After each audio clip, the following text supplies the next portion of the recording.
Qué felices eran los años 20 en Estados Unidos. El consumismo había iniciado y con ello las inversiones en la bolsa. Nadie se imaginaba ni se quería imaginar que su estilo de vida los llevaría a una de las peores crisis económicas de la historia.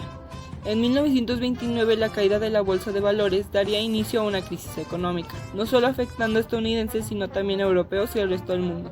A este suceso se le llamaría el crack del 29. La cronología comenzó el miércoles 23 de octubre de 1929. Los precios caen de una manera horrible en la bolsa de Nueva York. El parque de Wall Street llegó a registrar una caída del 7%. Se empezaba entonces a respirar una cierta sensación de inestabilidad que se vio masificada al día siguiente, el jueves negro. La mañana del 24 de octubre de 1929, los inversores deciden vender de manera desesperada todo tipo de activos. Se llegaron a vender acciones a un tercio de valor con tal de evitar el inevitable abismo. La policía de Nueva York tuvo incluso que intervenir para evitar posibles disturbios dentro de la bolsa estadounidense. El 29 de octubre de 1929 se produjo el definitivo e irreversible crack. Aquel martes negro, el índice de la bolsa cayó a mínimos históricos jamás vistos desde 1800 y que sería el inicio de la conocida como Gran Depresión. Tras ese fatídico martes, la bolsa continuó cayendo hasta tocar fondo en enero de 1930. Gente arruinada, el paro se disparó, los bancos cerraron ante la falta de liquidez y millones de personas perdieron sus ahorros. En total, se calcula que en torno de 5.700 instituciones bancarias cerraron durante los 3 siguientes años. Pero las repercusiones de esta grave crisis no se dejaron notar solo en Estados Unidos, sino en el resto del planeta. Aquello inició un proceso de declive económico mundial sin precedentes que duró años, prácticamente hasta la Segunda Guerra Mundial, apunta Gonzalo. Después de la Primera Guerra Mundial, la situación económica de los países se vio gravemente afectada. El sistema económico internacional de ese entonces se caracterizaba por un reducido flujo internacional de mercancías, capital y personas. Con la limitación de las migraciones, que también se dio en casi todos los países latinoamericanos como Argentina y Canadá, el mercado laboral europeo estuvo más comprometido durante ese periodo, aumentando el desempleo en Europa, además de que muchos países habían experimentado recientemente periodos de alta inflación con consecuencias negativas. El crack del 29 tuvo numerosas consecuencias, algunas de ellas relacionadas con la política y otras con la sociedad. Por ejemplo, el cierre de numerosas empresas y con ello el gran aumento del desempleo por la crisis de las mismas. También la ruina de bancos y clientes.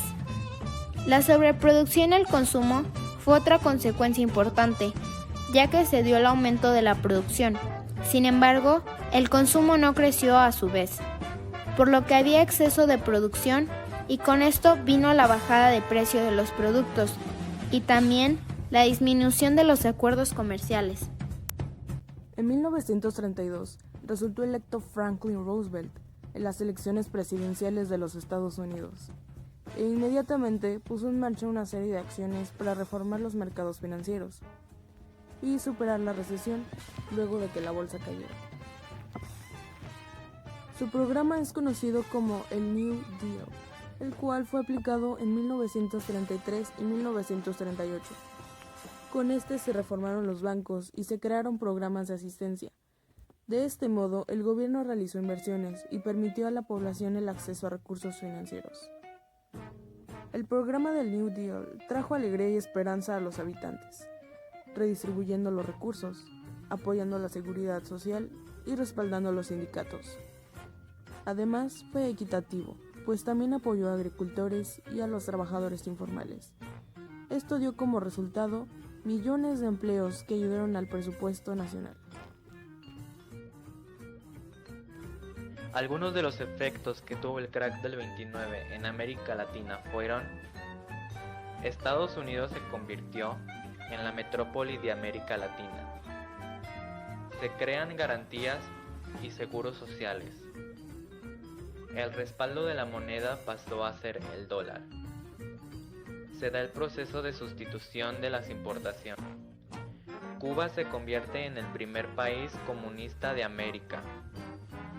La economía latinoamericana, caracterizada por la exportación de materias primas, se vio seriamente perjudicada debido a la dependencia del mercado externo.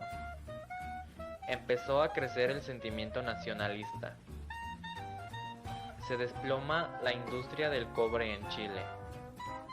Chile fue el país más afectado, pues la caída del comercio llegó a descender hasta el 75%.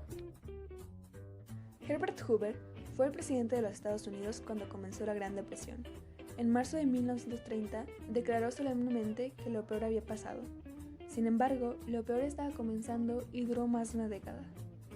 El crash de Wall Street de 1929 fue una de las causas de la Gran Depresión. Los términos lunes negro, martes negro y viernes negro son correctos, excepto que en vez de ser crash de un día, lo fueron de varios. De los tres, el peor fue el martes. El 29 de octubre de 1929 sucedió el martes negro. En un día, el mercado perdió 14.000 millones de dólares y en una semana perdió 30.000 millones. Eso era 10 veces el presupuesto del país y bastante más de lo gastado en la Primera Guerra Mundial. A día de hoy equivaldría a casi 4.000 millones de dólares. El Dow Jones alcanzó un máximo de 381 puntos el 13 de septiembre de 1929. En 1932 bajó hasta 42 puntos. Esto es una disminución del 89%. No logró recuperar su valor hasta 23 años después, en 1955. En los peores años de la depresión, la tasa de desempleo en Estados Unidos se disparó hasta el 25%, con otro 25% sufriendo recortes salariales. No fue hasta 1941 cuando el desempleo bajó del 10%. Dentro de Estados Unidos, el desempleo afectó de distinta manera en sus estados. Por ejemplo, en Toledo, Ohio, 4 de cada 5 personas estaba desempleada. Fuera de Estados Unidos, en algunos países, el paro alcanzó el 33%. El Monopoly salió en 1935 y se convirtió en un éxito inmediato, quizás porque la gente podía convertirse en millonarios, al menos en su imaginación. La película de Walt Disney, Los Tres Cerditos, se estrenó en 1933 y muchos vieron en ella un símbolo de la situación de entonces, con el lobo representando la depresión y los tres cerditos como los ciudadanos medios que necesitan trabajar juntos para sobrevivir. El Mago de Oz también tuvo muchas interpretaciones de este estilo. Aunque se trató de una depresión global, un 40% de los países no notó la crisis. Alemania notó especialmente la crisis. El sector estatal fue el mayor inversor y el mayor consumidor en su economía. Por ejemplo, el gasto militar subió el 3% del PIB en 1933 al 23% en 1939. El resto ya es historia. De esta crisis aprendimos que no debemos confiarnos y depositar todo nuestro dinero en un solo lugar. Debemos tener una reserva de dinero, puede ser en una alcancía. Los bancos no siempre son buenos lugares para guardar nuestro efectivo. Obtener bonos del gobierno y comprar acciones son buenas opciones. Debemos llevar una vida responsable y sin lujos excesivos, específicamente hablando de nuestra economía. Y finalmente, nunca apostar más de lo que puedes perder.